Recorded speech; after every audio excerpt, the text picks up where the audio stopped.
Hello and welcome back to another episode of the Thrive in 5 podcast. In that last episode, I talked a little bit about Monica's secret closet that she didn't have Richard hidden in, unfortunately. I think Richard and Monica were really good together. I know it's a really controversial take, but I think they were great together. I loved them together. I liked Monica and Chandler together, but I thought that Richard was... I just found it very romantic. I don't know. Maybe it was creepy. I don't know. Anyway, I'm getting off topic. I talked a little bit about Monica's secret closet that didn't have Richard in it. And today I wanted to talk a little bit about the moment in my life where my own kind of secret closet, that part of me that I kept hidden, finally caught up with me. Because in my friendship group, in my family, I've always been the Monica, I guess. I've always been the achiever. I've always been the doer, the organised one, the one people can count on, whether it was like at work or with family or friends or getting life stuff done. When I was at school, I was always kind of the mum of the friendship group, the one who made sure things got organised and done.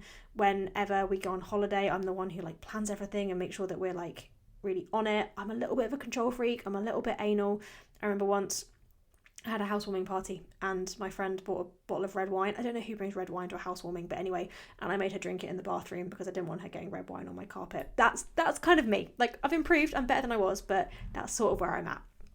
I'm a little bit of a control freak. I like things done a certain way, and it wasn't just the big things. It's not just, I am someone who takes on a lot of stuff when it comes to work or when it comes to like getting my house sorted, big building projects, whatever. I will take on a lot of that work, but it's also the tiny constant mental load that comes with, I think, being a woman, if I'm honest, doing the laundry, the cleaning. It's sexist and it shouldn't be this way, but we do tend to be the ones that do this stuff. And in 2018, I reached a point where that cupboard sort of burst open a little bit. It should have been a really high point. It should have been a really, really great moment for me. I just stepped into a new role at work. So this was kind of my role that was going to get me to a senior management job. That was my plan. If I did this job and did it well, I'd be able to get the job I really wanted as a senior manager. So it was a really big moment for me. We'd also just bought our first house.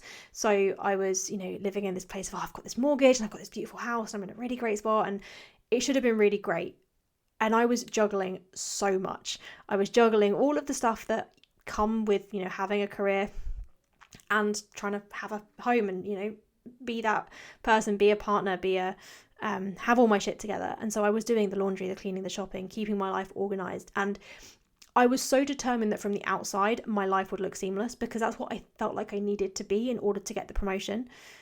There was one thing that I couldn't get a handle on, the thing I kept trying to shove into my own version of Monica's closet, my own health and fitness, my relationship with food, my inability to stick to a workout routine, the way I felt about my body. No matter how much I was achieving in every other area of my life, this was the thing that felt messy and uncomfortable. And honestly, I just didn't want anyone to see it.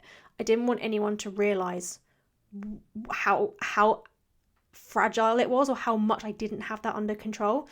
And there were times during that role where I could fake it and I could kind of, I think I'm okay. I think like we're all good. It's not that much of an issue. I'm okay. At that point, Harry was working away from home during the week for a couple of weeks of the month. So it meant that I had a couple of weeks where I could kind of hold it together. I could control everything tightly. I could stick to routines, force myself to stay on top of it. But as soon as he came home and someone else got thrown into the mix and I felt this responsibility to be a partner as well as someone in my job, it would fall apart. The cupboard would come bursting open and I'd end up falling off track with my diet. I'd end up binging. I'd end up unable to stick to it and feeling rubbish. There's that moment where in that Friends episode when Monica's closet bursts open and they all see it and she feels that, you can see that shame she feels, and it's played for laughs because it's genuinely funny, but it is that shame of I can't do it. And every time that would happen, every time that cupboard would burst open, the shame was horrendous. And at the time, I thought the solution was simple. I thought that it was the case of, well, I just need Harry to go away for another 2 weeks so I can try harder, so I can be more disciplined, so I can get back in control. But the real truth, the thing that I learned the hard way after that cupboard burst open far too many times, was that the problem wasn't my effort. It was the way that I was trying to approach the problem. It was the fact that I was forcing everything into the cupboard and not confronting it gently.